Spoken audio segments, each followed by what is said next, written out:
It was 5:15 in the morning when the lobby lights flickered on. The marble floors gleamed like still water. The faint scent of jasmine and disinfectant hung in the air, mixing with the early aroma of freshly ground coffee. Outside, the city still yawned in darkness. Inside, the Silvercrest Grand Hotel was already awake. A bell chimed from the kitchen doors, one of those metallic, hollow dings that traveled through the marble hall. A young man in a faded gray uniform pushed a mop bucket across the floor, his sneakers squeaking faintly with every step. His name tag read Mark, Maintenance. He looked tired, not the kind of tired that comes from a sleepless night, but the deep, quiet exhaustion of someone used to being invisible. No one knew that Mark was the man who owned this building. The staff thought he was a new hire, another desperate face in a long line of maintenance workers who'd come and gone. But Mark Turner wasn't here for a paycheck. He was here for the truth. The Silvercrest Grand was his pride. The first hotel he ever opened, now one of a national chain. To the world, it was a symbol of success. Chandeliers worth more than cars, golden elevators that whispered shut like secrets, suites that could buy a small house for a night. But lately, the reviews have turned sour. Complaints about staff mistreatment. Hidden camera footage leaked of an employee crying in the storage room. Guests whispering about how the workers seemed terrified. Mark had tried to fix things from his office on the 42nd floor. Meetings, emails, policies. Nothing changed. So he did what few CEOs would dare to do. He shaved his beard, darkened his hair, put on a uniform, and became one of them. "Hey, rookie," a voice snapped. Mark turned. A woman in a pressed navy suit stood by the front desk, arms crossed, eyes sharp enough to cut glass. Her name tag said Melissa, manager. "You missed a spot," she said, pointing at the floor with a manicured finger. Guests noticed that, we're not running a roadside motel. Mark glanced down. The floor was spotless. He nodded anyway. "Yes." Melissa watched him a moment longer, as if daring him to talk back. Then she turned on her heels and walked away. Her perfume lingered in the air, expensive, suffocating. Mark's jaw tightened. He'd seen this kind of leadership before. The kind that smiles at executives but snarls at everyone else. In the kitchen, the real heartbeat of the hotel pulsed. The clatter of pans, the hiss of bacon fat, the rush of orders scrawled in greasy ink. "Order up," yelled Tony. The line cook, his voice hoarse from the heat. Sweat rolled down his temple as he flipped an omelet with practiced precision. He glanced up when Mark walked in. "Hey, man, are you the new maintenance guy?" "Yeah," Mark said. "Mark." "Tony," the cook replied, extending a hand before someone shouted from the other end. "Tony, that omelet's cold." Melissa's voice again. Tony grimaced. "She's got a radar for misery, I swear." He gave a half smile, then went back to work. Throughout the morning, Mark saw it all. A server dropping a glass and being forced to pay for it out of pocket. A housekeeper, Renee, scrubbed bathrooms on hands and knees while Melissa hovered behind her with a clipboard. And Emily, the waitress who worked the breakfast shift, trying to smile through exhaustion so deep it seemed to echo in her bones. She moved like someone who hadn't slept in days. Still, when guests were rude, she apologized. When the kids spilled juice, she cleaned it. When Melissa scolded her for being too slow, she just nodded and whispered, "Yes." But behind that polite smile, Mark saw something raw. Determination, pain, and pride. Later that day, during the short lunch break most staff barely got, Mark found Emily sitting outside the loading dock, sipping cheap coffee from a paper cup. "Mind if I sit?" he asked. She shrugged. "It's free pavement." He smiled faintly, lowering himself onto the step beside her. "Long day." She let out a small laugh. "Every day's long here, but it pays the bills." Mark noticed her hands trembling slightly as she stirred her coffee. "You live nearby?" 40 minutes by bus, she said. "I got a kid at home. My mom watches her while I work doubles." He nodded, trying to hide the ache that crawled into his chest. "That's tough." "It's life," Emily said simply. "You learn not to expect too much." Mark looked at her, really looked, and realized she wasn't defeated. just tired of fighting battles that never ended. He'd built this hotel to uplift people like her. Now, it was breaking them. That night, after the guests had gone to sleep and the staff dragged themselves through closing duties, Mark overheard something that made his blood run cold. He was fixing a broken light in the staff corridor when he heard Melissa's voice through the cracked office door. "Cut their hours again. I don't care what HR says. If they can't handle fewer shifts, they can leave. There's always someone desperate enough to take their place." Another voice, the assistant manager, muttered, "But Emily's already on her last warning. She's barely getting enough to live on." Melissa scoffed. "Not my problem. She's lucky we keep her at all." Mark froze. His hand clenched around the screwdriver until his knuckles went white. He wanted to burst through that door, to tell her exactly who she was talking about. But he stayed quiet. Not yet. The next morning brought a storm. Not just outside, where rain hammered the glass windows, but inside the hotel, where tensions finally began to boil. A guest had complained about a rude waitress, Emily, who apparently forgot to bring their champagne fast enough. Melissa used it as an excuse to humiliate her in front of everyone. "You think I pay you to talk back?" Melissa snapped, voice echoing through the restaurant. "I wasn't." "Enough. One more mistake, and you're gone." The room went silent. Even the clatter of dishes seemed to stop. Emily's lip trembled, but she turned back to her tray without a word. Mark's hands tightened around the mop handle. His stomach churned with rage. That evening, Tony pulled Mark aside in the kitchen. "You look like you're about to explode," Tony said quietly, wiping his hands on a towel. Mark exhaled slowly. "How long's she been like this?" "Melissa..." Tony gave a bitter laugh. "Since forever. She's tight with the board. Nobody crosses her and keeps their job." "Does anyone ever report her?" Tony's eyes darkened. "People tried. They either get their hours cut or disappear off the schedule. She knows how to cover herself. Cameras go missing, records get edited." He looked around, lowering his voice. "Listen, man, you seem decent. Just keep your head down. This place eats people like us alive." Mark swallowed hard. People like us. He had built this place, and now it was devouring the very souls it was meant to protect. The next week, the pressure grew unbearable. Mark witnessed a server break down crying in the break room after being yelled at for clocking in 2 minutes late. He found Renee cleaning vomit from a carpet alone because housekeeping was understaffed again. And Emily, still smiling, still pushing through, finally broke one afternoon when she got a call from home. Her mother had fallen sick. She asked for the evening off to take her daughter to the clinic. Melissa's response? "Find someone to cover your shift, or don't bother coming back." Emily begged, "Please, it's just for today." Melissa cut her off. "You think your personal problems are my concern? You're replaceable, sweetheart." The words hit like a slap. Mark couldn't watch anymore. He stepped forward. "That's not fair," she. Melissa turned sharply. "Excuse me? You're maintenance, not management. Stay in your lane." He froze. For now. That night, Mark sat in the dim locker room, staring at his reflection in the cracked mirror. The uniform, the fake name tag, the dirt on his hands, all disguises. But the anger in his chest, that was real. He had come here hoping to understand. Now, he understood too much. He pulled out his phone, opening a file he'd kept hidden. Hidden cameras, audio clips, reports from HR, all the evidence he quietly collected over the last week. Tomorrow, he decided, it ends. The next morning began like any other, but something in the air felt different. The staff whispered about the surprise inspection. Melissa strutted through the lobby, snapping orders, straightening ties, rehearsing her fake smile.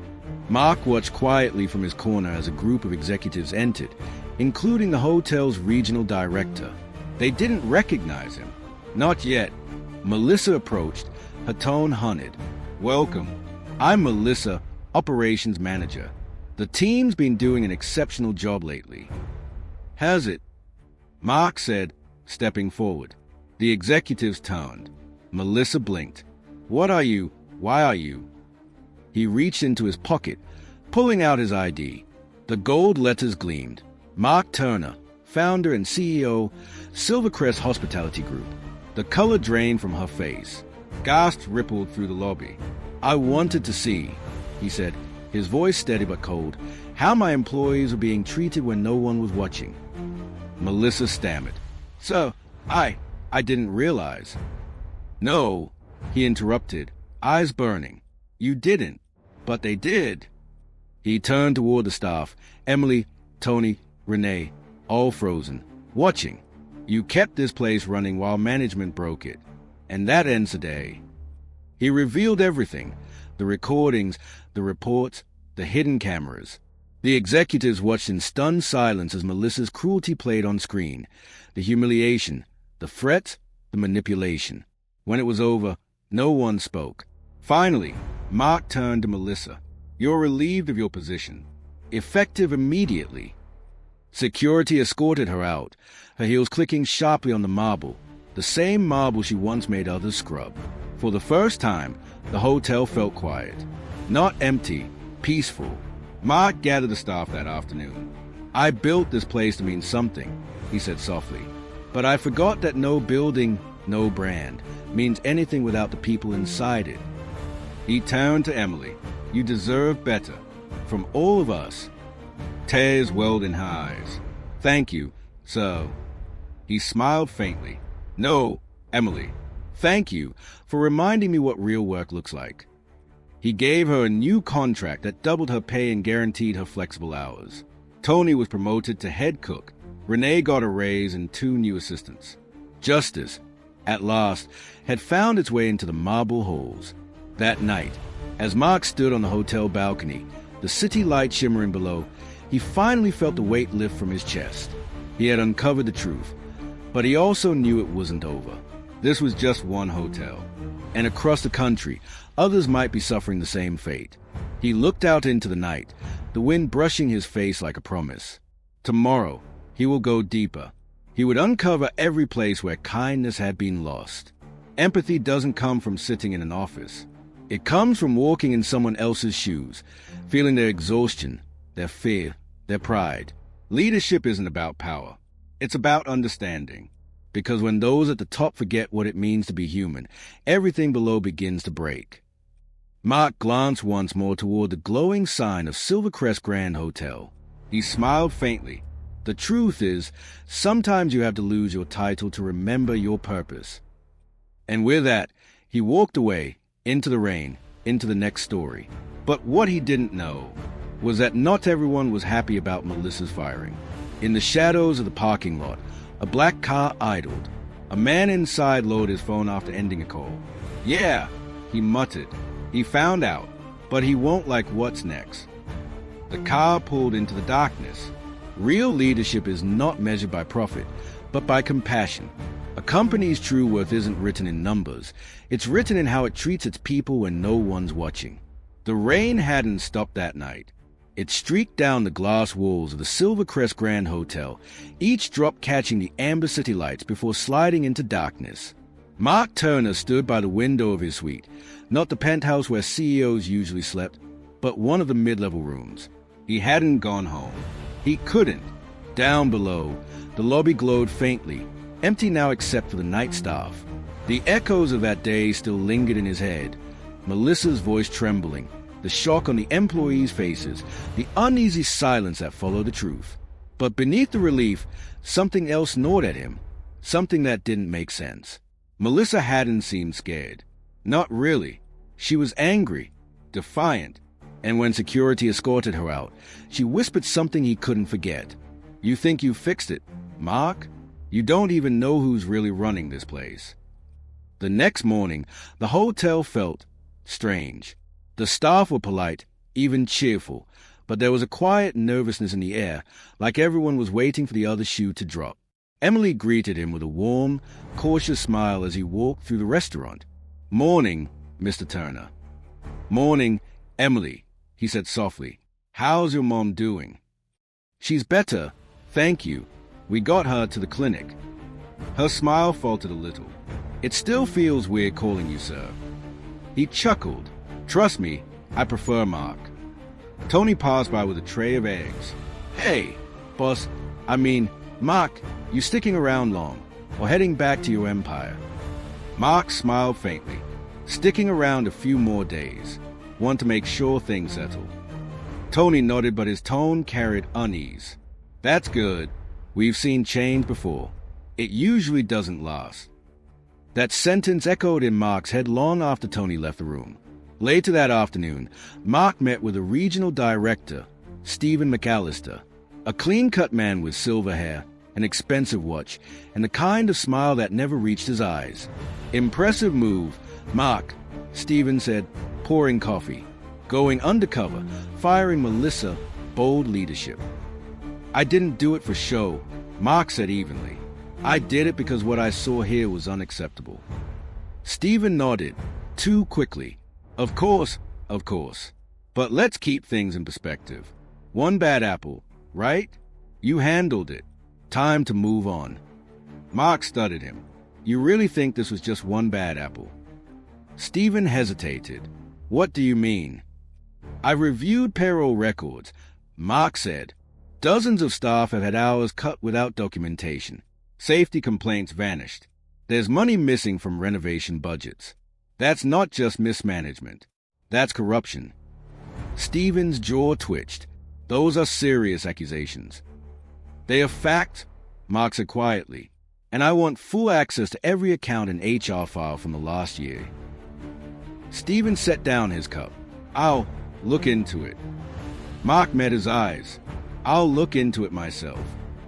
That night, long after everyone had gone home, Mark sat in the hotel's dim office, the only light coming from the glow of a monitor. He logged into the internal system, one he'd helped design years ago, and started tracing expense reports. There it was. Thousands of dollars in facility maintenance that didn't exist. Invoices to fake vendors. Bonuses paid to upper management that weren't approved by corporate. At the bottom of the chain, every signature pointed back to one name. Stephen McAllister. Mark leaned back in his chair, exhaling sharply. Melissa hadn't been the problem. She'd been a pawn. A brutal, complicit pawn. Yes, but not the one pulling the strings. The next morning, Mark called an emergency meeting. Only the senior staff were invited, including Stephen. Stephen arrived last, his smile a little tighter than usual. Morning, everyone, Mark said, his voice calm but heavy. We're here to talk about transparency, accountability. He clicked the remote. The projector screen lit up with numbers, spreadsheets, and bank statements. Stephen's expression faltered. Mark, this... Quiet. Mark stepped forward, his tone low, deliberate. Over $200,000 stolen through falsified invoices. Dozens of employee complaints deleted. Managers hired to silence whistleblowers. And it all leads to one man. He pointed to the screen. Stephen McAllister, regional director. Gasps filled the room. Stephen's voice broke. You don't understand. The board approved. Mark's eyes narrowed. Don't lie to me. I am the board. For the first time, Stephen's composure cracked. If you go public with this, you'll destroy your own company. Mark's reply was soft but sharp as glass. Then maybe it needs to burn before it can be rebuilt. Word spread fast. By evening, the entire staff knew something was happening. Executives whispering, HR offices locking their doors, news vans parking outside. Emily caught Mark in the hallway, her face full of worry. Mark, what's going on? He hesitated. There's been corruption at the corporate level. I'm trying to fix it. She frowned. You shouldn't have to do this alone. Her words landed heavier than she meant them to. He realized that was the whole point. He'd built an empire so focused on individual success that he'd forgotten no one fixes anything alone. That night, Stephen disappeared. Security cameras caught him leaving through the staff exit at midnight, carrying a briefcase. By morning, he was gone, and so were multiple hard drives from the finance office. The investigation that followed was chaos. Police were called, lawyers circled, and through it all, Mark stayed calm. He'd been betrayed by someone who'd been with him from the start, but he refused to let anger control him. He was going to clean the house, the right way. Days later, As the storm outside finally broke into sunlight, the staff gathered in the lobby. Mark stood before them, not in a suit this time, but in the same gray uniform he'd worn that first day. "I started this company believing luxury was about chandeliers and marble floors," he said. "But I was wrong. Luxury isn't the building. It's the people who make it come alive." He looked at Emily, Tony, Renee, the faces that reminded him why this mattered. "We'll rebuild from the inside out. New management, fair pay, real transparency. Every person here will have a voice." The crowd erupted in quiet applause, not loud, not forced, but heartfelt. For the first time, Silvercrest Grand felt human again. That night, as the lobby emptied, Emily approached him. "Are you ever going to take a real break?" she asked softly. Mark smiled tiredly. "Maybe someday." She handed him a folded napkin. "Then take this. My daughter drew it. Says it's a nice man who helps Mommy smile at work." Mark unfolded it, a crayon drawing of him mopping the floor, smiling, surrounded by hearts. He couldn't speak.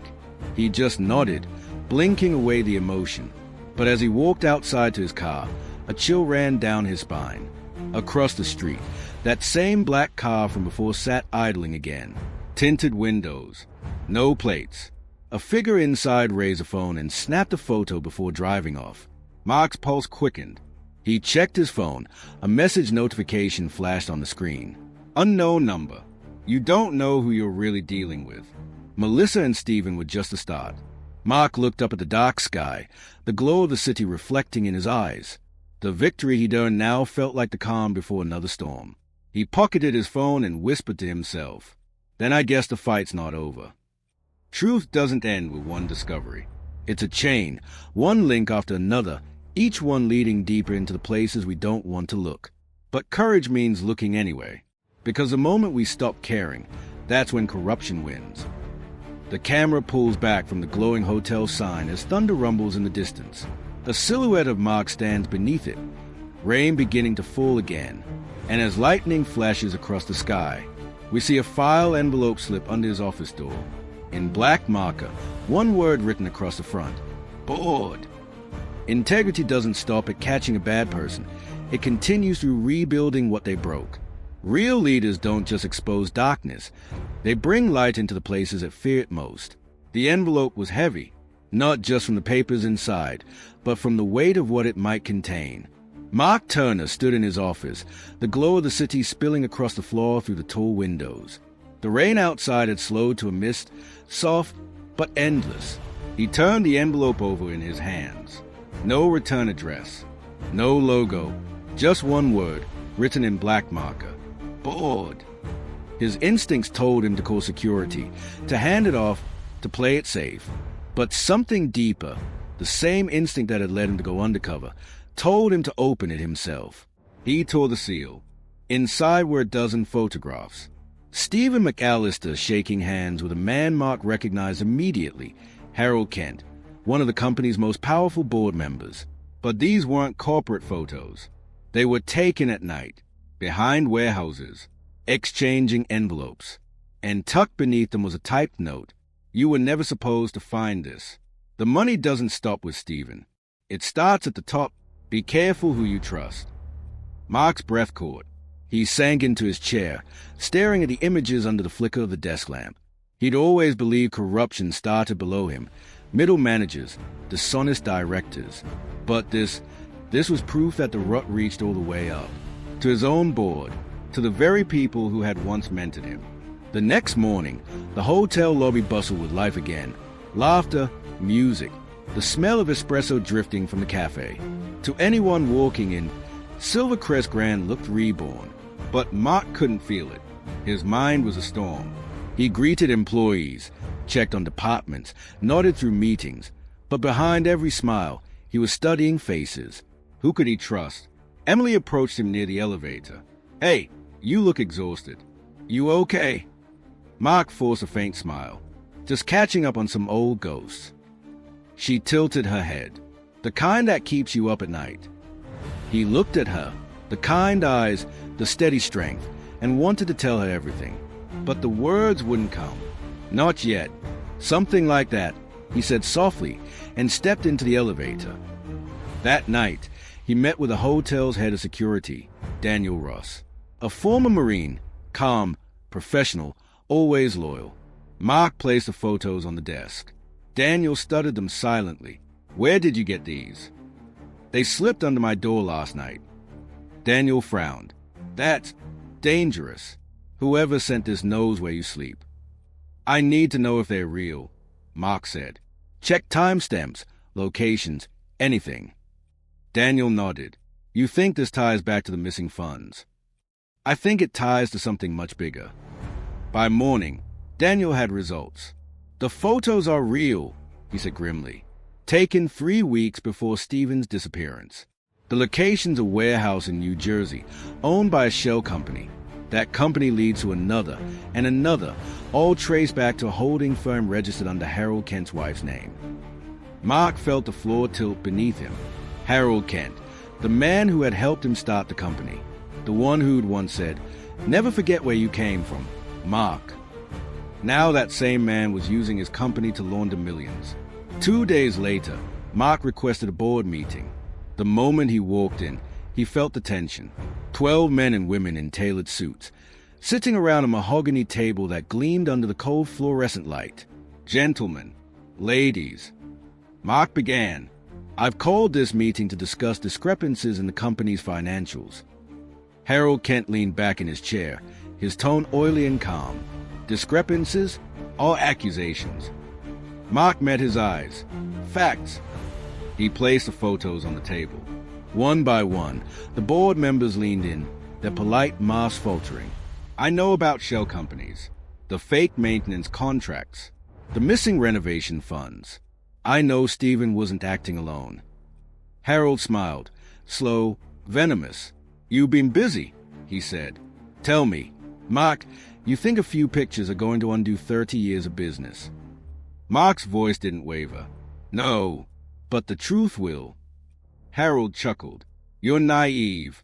This company exists because of people like me, people who understand how the world really works." "You mean people who steal from those who make it work?" Mark shot back. The silence that followed was sharp as glass. Harold leaned forward, his voice low and dangerous. "You might be the face of this empire, Mark, but I own the ground you're standing on." Mark met his gaze. Not for long. He turned to the others. "This company was built to serve people, not to bleed them dry. If any of you stand with him, you will go down with him." A few eyes dropped. Others looked away. No one spoke. Mark walked out, the door slamming behind him like thunder. That evening, as he left the office, his phone buzzed. A message, no name attached. "You shouldn't have done that." Then another, "You don't know what you've started." He looked up. Across the parking lot, a figure stood by a car, tall, broad-shouldered, watching him. The headlights flickered twice. Then the car peeled away into the night. Mark stood still, his heart pounding. He wasn't just exposing corruption anymore. He was threatening power. And power fights back. Later that night, he sat in his apartment, blinds drawn, laptop open. He typed out an email draft to federal investigators, attaching everything. The photos, the records, the names. His finger hovered over send, but before he could press it, his screen went black, then rebooted. When it came back on, a single message flashed across the screen. "You send that, and the people you care about get hurt." His blood ran cold. He looked at the reflection in the dark window, his own face staring back, pale, tired, afraid. This was no longer a business scandal. It was a war. The next morning, Emily found him in the lobby cafe, staring into a cup of cold coffee. "You look awful," she said softly. "You need sleep." He tried to smile. "Can't. Not yet." She sat across from him. "Whatever's happening, you don't have to carry it alone. You trusted us once. You can do it again." He looked up at her, really looked. Maybe she was right. Maybe the only way to fight something this big wasn't through power, but through people. He took a deep breath. "Emily, I need your help." Her eyebrows lifted. "What kind of help?" "The kind that might get both of us fired," he said quietly. "Or worse." She hesitated, then nodded. "I'm in."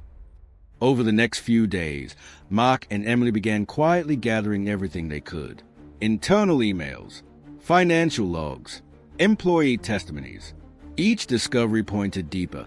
The corruption wasn't just on the board. It stretched to political donors, real estate deals. Even local inspectors are being bribed to ignore safety violations. Every new document felt like a step closer to the truth and a step further into danger. One night, as they left the hotel, Emily turned to him. "Mark, what happens if they find out what we're doing?" He looked at her with quiet resolve. "Then we make sure it was worth it." But as they walked to the parking lot, a black SUV pulled up beside them. The window rolled down just enough for a voice to speak. "You should stop digging, Mr. Turner." Mark froze. "Who are you?" The man smiled faintly.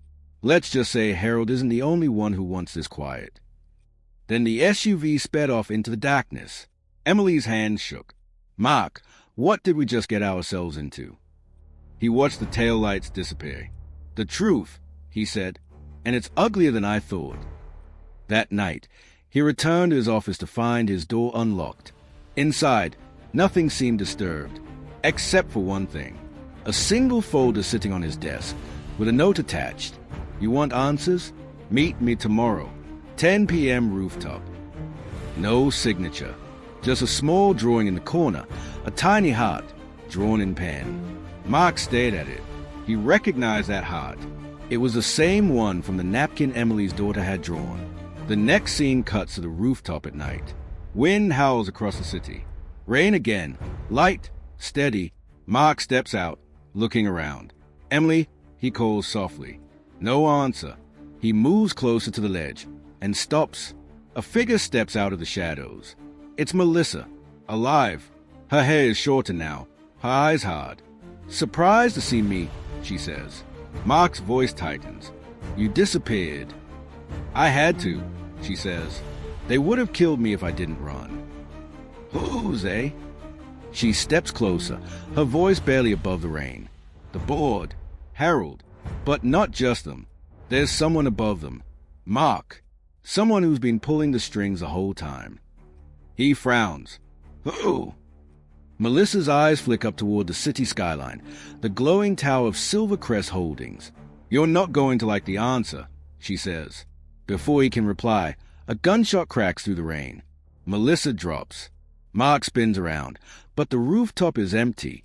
He kneels beside her, panicking in his chest. "Melissa, who did this?" She coughs, blood on her lips. "They're already here." Her eyes flicker, then fade. Mark stays, the rain washing across his face, the city lights blurring into chaos. Then his phone buzzes in his pocket. A new message. Unknown number. "We warned you. Walk away." The deeper you dig for truth, the darker it gets. But even in the shadows, light finds a way in.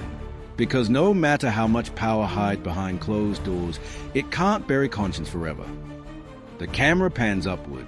Mark kneeling beside Melissa under the pounding rain, city lights flickering around him. A helicopter circles far above. Sirens rise in the distance. And for the first time, he whispers, not to the company, not to the board, but to himself. "I'm not stopping now." Courage isn't just standing against what's wrong. It's continuing to stand when the world tries to silence you. The cost of truth is high, but the cost of silence is far higher. The city never really sleeps. It just hums quieter after midnight. That night, the hum sounded different. Sirens howled in the distance as Mark Turner stood in the rain-soaked alley behind Silvercrest Grand, his shirt drenched, his hands trembling.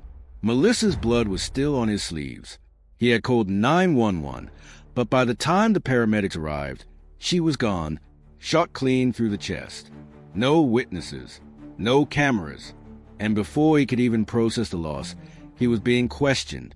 "Mr. Turner, can you explain why you were meeting an ex-employee on the roof at 10 p.m.? "I didn't plan the meeting," Mark said, voice shaking. "She reached out. She said she had information." "Information about what?" "Corruption. The board. Everything." The detective exchanged a look with his partner. "You have any proof of that?" Mark hesitated. No, not anymore. The detective sighed. Then until we find something concrete, don't leave town. By morning, the story had already hit the news. Hotel CEO connected to mysterious death. Silvercrest under fire, insider alleges fraud and cover-up. Reporters camped outside his building. Drones buzzed above his windows. Every news anchor repeated the same lines.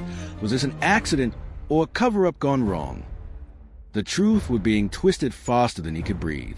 Emily found him sitting alone in the staff cafeteria, a hood over his head, exhaustion written across his face. "They are blaming you, aren't they?" she whispered. He nodded. "They are faster than I expected." Emily glanced around nervously. "You shouldn't be here. Half the staff's scared to even talk to you now." "I can't run," he said quietly. "If I do, they win." Emily leaned forward. "Then what's the plan?" Mark's voice dropped low. "To find out who's pulling the strings. Melissa said there was someone above the board. Someone who controls them all." She frowned, like a politician. Mark shook his head. "No, bigger."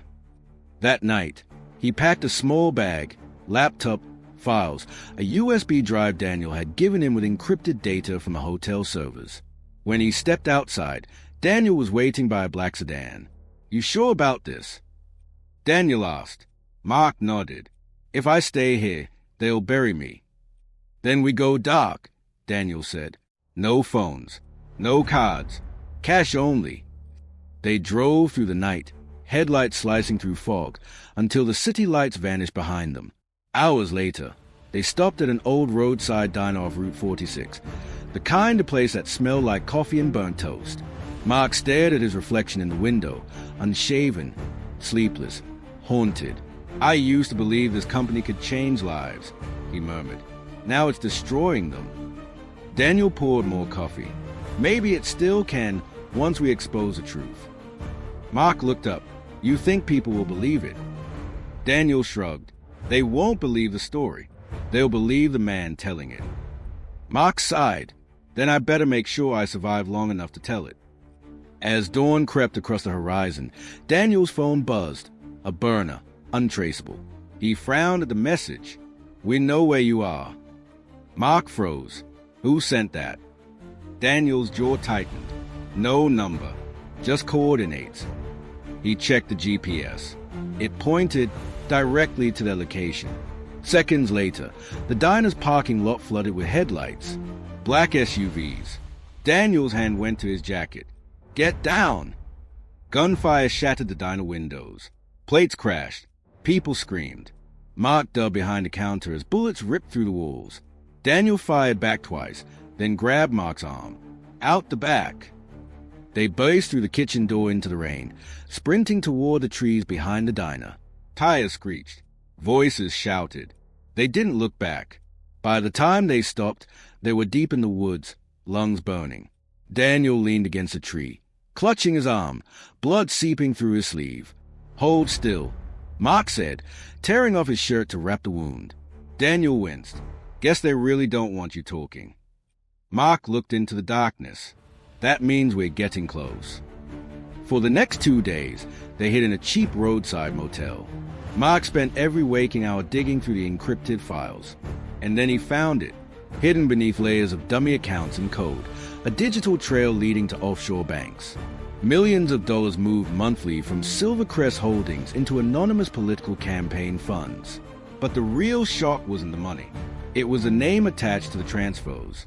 Senator Richard Hale, a national figure, the same man who sat on the government committee overseeing labor and corporate law, the man who'd publicly praised Silvercrest as a model for American business. Mark stared at the screen, disbelief turning into rage. "This isn't just corruption," he whispered. "It's control." Daniel glanced at him. "So what do we do now?" Mark exhaled slowly. "We go public, but not to the news, not to the board, to the people." He looked up. "We leak everything." The next evening, Mark and Emily met secretly at the hotel basement, the one place the board's cameras didn't reach. Emily brought her laptop and a small portable router. "You really think this will work?" she asked. "It has to," Mark said. Once this goes live, every major outlet in the country will see it. They uploaded the files, every bank transfer, email, photo, contract. The progress bar crept up slowly, 40%, 60%, 90%. Then the screen went black. Emily froze. What happened? A message appeared. You've been warned. And then the power went out. The basement plunged into darkness. A second later, footsteps echoed in the hallway above. Daniel's voice crackled through the radio. Mark, get out. Now. Mark grabbed Emily's hand. Come on. They ran through the service corridor toward the loading dock. Behind them, the heavy metal door slammed shut, locked. Emily's voice shook. They're inside. They made it outside, rain pouring again, wind howling through the alley. A black SUV screeched around the corner. Daniel appeared from the shadows, waving them over. Get in. They dove into the car as bullets shattered the rear windshield. Daniel sped off, tires screaming. Mark looked back, the hotel shrinking behind them, lights flashing. For the first time, he realized he might never see it again. They drove for miles before Daniel finally pulled over near an abandoned warehouse on the outskirts of town. Mark sat silently, his hands shaking. Emily looked at him. What now? Mark stayed into the dark horizon. Now, we find someone they can't control. Who? She asked. Mark turned to her, eyes cold with determination. The people, he said. Every guest, every worker, every voice they silenced. We turned them into witnesses. Over the next few days, Mark began reaching out anonymously, through encrypted messages, old contacts, underground journalists. Stories started spreading online. Whistleblowers, leaked audio, photos of luxury parties funded by stolen labor money. Each day, the public anger grew. Each day, the noose around the board corruption tightened. But so did the danger. Daniel's contacts were disappearing. Phones went dead. Emails bounced back. Someone was cleaning the house, and they were next. One night, Emily walked into the warehouse to find Mark sitting alone, staring at a flickering TV showing breaking news. Senator Richard Hale denies all allegations, calling them baseless rumors spread by a disgraced executive. Mark's jaw clenched. Disgrace, he muttered. That's their story now. Emily put a hand on his shoulder. They are trying to make you the villain. He looked up at her. Then I guess I'll be the villain who tells the truth.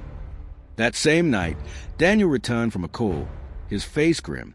They found us, he said. Mark looked up sharply. How? Doesn't matter. We've got minutes. Outside, engines roared, multiple vehicles approaching fast. Emily's eyes widened. What do we do? Mark stood, eyes blazing. We finished this. He grabbed the backup drive and handed it to her. If anything happens to me, you get this out. Promise me. Emily shook her head, tears welling. I'm not leaving you. Emily, he said firmly, gripping her hand. Promise. She hesitated, then nodded. The sound of footsteps echoed outside. Doors slammed. Voices shouted. Daniel raised his gun. They're here. Mark took a deep breath. Then let's give them something they can't erase. He hit send on the final upload command. The file shot to dozens of encrypted cloud servers, untouchable, unstoppable. Then the warehouse doors burst open. Men in suits flooded in with flashlights and weapons. Mark raised his hand slowly. A tall figure stepped forward, Harold Kent himself. Still playing hero, Mark. Harold sneered. You never alone. Mark stared back, calm. You're too late. Harold smirked. No one's going to believe you. Mark glanced toward Emily, then back at Harold. They already do. And with that, the building erupted in light as police sirens wailed outside. Harold froze. Daniel smiled faintly. Guess the feds finally read their email. When truth threatens power, it becomes dangerous.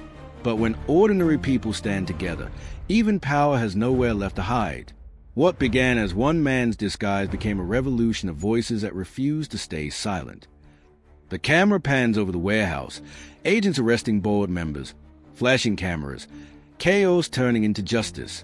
Mark steps out into the dawn, rain finally gone, light breaking over the horizon. Emily walks beside him, holding the flash drive. "You did it," she says softly. He looks at her, tired but peaceful. "No," he says quietly. "We did." He looks back once, at the city skyline where Silvercrest still stands, battered but unbroken. And for the first time in months, he smiles. But as the camera fades out, a man in a dark office hundreds of miles away closes his laptop, smirking. On the screen, Operation Silvercrest, Phase 2. He picks up his phone. "It's done. Proceed." Real strength isn't power or money, it's conviction.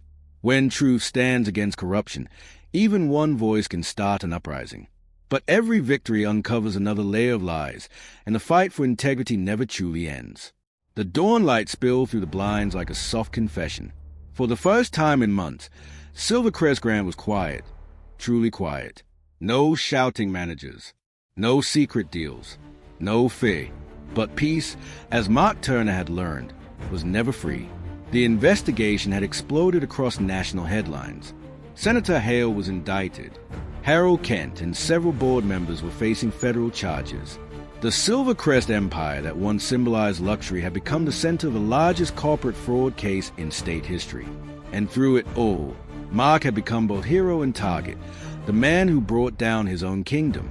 Inside a small hotel conference room, stripped of the grandeur it once had, Mark sat with Emily and Daniel. Stacks of paperwork filled the table, testimonies, statements, files. Outside, agents carried out computers and boxes of evidence.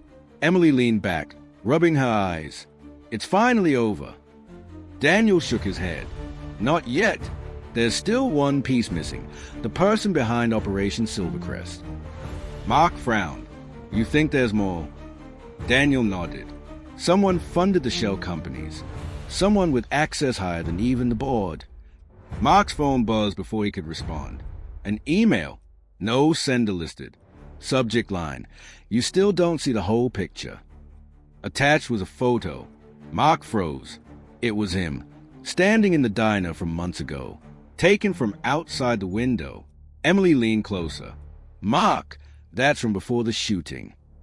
Daniel's eyes narrowed. "Who had access to you back then?" Mark's heart sank as the truth slowly surfaced. He looked up, realization flooding his face. "Daniel," he said quietly, "who gave you the tip about the board's warehouse?" Daniel hesitated. "A contact." "Why?" Mark's voice hardened. "You didn't have any contacts inside the board. So who gave it to you?" Daniel's silence was enough. Mark stood slowly. "It was you." Daniel sighed, lowering his head. "You were never supposed to dig that deep, Mark. It was supposed to stop at Melissa." Emily stepped back, her voice trembling. "Daniel, what are you saying?" He looked at her, guilt shadowing his face. "I worked for them. I was meant to keep Mark close, control the damage. But when they went after Melissa, I tried to pull out." Mark's fist clenched. "You used me." Daniel's eyes glistened. "I used everyone, but not anymore. They offered me a deal, immunity, if I delivered you before you could leak the files." Emily gasped. "You were going to turn him in." Daniel looked at Mark. "Until I saw what they did to her. That bullet was meant for you, not Melissa." Mark's voice was barely a whisper. "Why tell me now?" Daniel swallowed hard. "Because they'll come for you again, and this time I can't stop them." He placed a small flash drive on the table. "Everything I know. Every name. Every wire transfer. The real mastermind isn't Hale or Kent. It's the man who built Silvercrest's first holding firm, the shadow investor." Mark frowned. "Who?" Daniel met his eyes. "Your father." The words hit harder than any gunshot. Mark froze. "That's not possible. My father died 20 years ago." Daniel shook his head. "He disappeared. The records were faked. He's been funding Silvercrest expansion from overseas under a false identity." Emily's voice trembled. "Why would he do that?" Daniel whispered. "Because he believed corruption was survival. That power justified everything." Mark felt the room spin. He'd built his life trying to be different, to lead with empathy, not greed. And now, he realized the monster he'd been fighting all along had his blood. Hours later, Mark stood on the rooftop where Melissa had died. The city stretched before him, bruised, restless, beautiful. Daniel's confession replayed in his mind like a curse. His father, alive, hidden, manipulating everything. He had the drive. He had proof. But what would exposing his own father achieve? He looked at the skyline, the morning wind whipping through his coat. Emily's voice came softly behind him. "You don't have to finish this alone." He turned to her. "If I release this, it'll destroy my family's name. Every good thing I've ever built." She stepped closer. "Then maybe it's time to stop protecting names and start protecting people." He stared at her, then nodded slowly.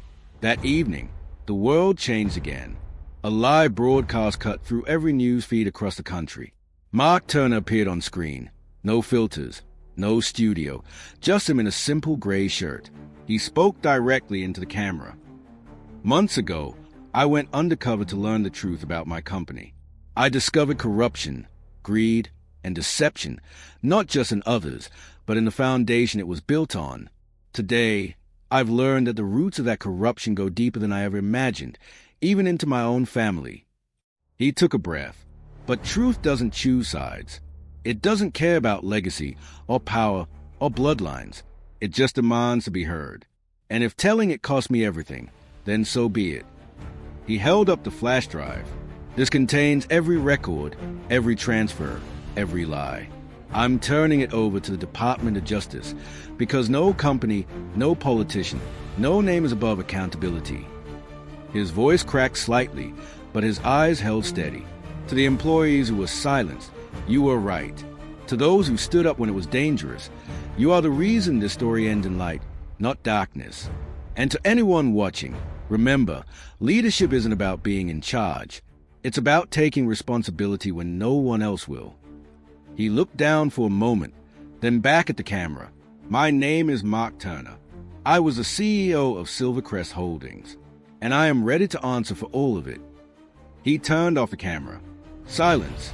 Then, the world erupted. Within hours, headline flooded every outlet. The Department of Justice confirmed investigations into multiple international accounts. Arrests followed. The name Turner became synonymous not with scandal, but with courage. Months later, the Silvercrest Grand Hotel reopened. Smaller, humbler, but alive again. Emily managed it now. She walked the halls with the same calm grace she always had, greeting every employee by name.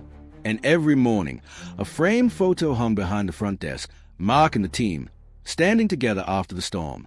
No titles, no ranks, just people. The final scene cuts to Mark standing on a quiet pier at sunset, his reflection shimmering across the water. He's thinner now, older, but peaceful. A small voice behind him calls, "Mr. Turner?" He turns to see Emily's daughter, now a little older, holding a paper crane. She smiles shyly. "Mom said you like these." He takes it gently, smiling. "Thank you." She tilts her head. "Are you still a boss?" Mark looks out at the glowing horizon. "No," he says softly. "Just a man trying to do what's right." The girl nods, satisfied. "Mom says that makes you a good one." He smiles, the sea breeze catching his hair, and the camera slowly pans upward, to the sky painted gold and red. A world broken, but healing. Leadership isn't found in power or money. It's found in the courage to admit your mistakes, to stand for others when you could stand for yourself. The greatest victories are quiet, the moments when a heart chooses honesty over comfort, humility over pride. And sometimes, the bravest thing a leader can do is listen. Empathy is the foundation of leadership. Power built without compassion will always collapse under its own weight. True leaders don't hide behind titles. They lift others up, admit their flaws, and fight for fairness even when it costs them everything. Because integrity, once chosen, changes everything around it.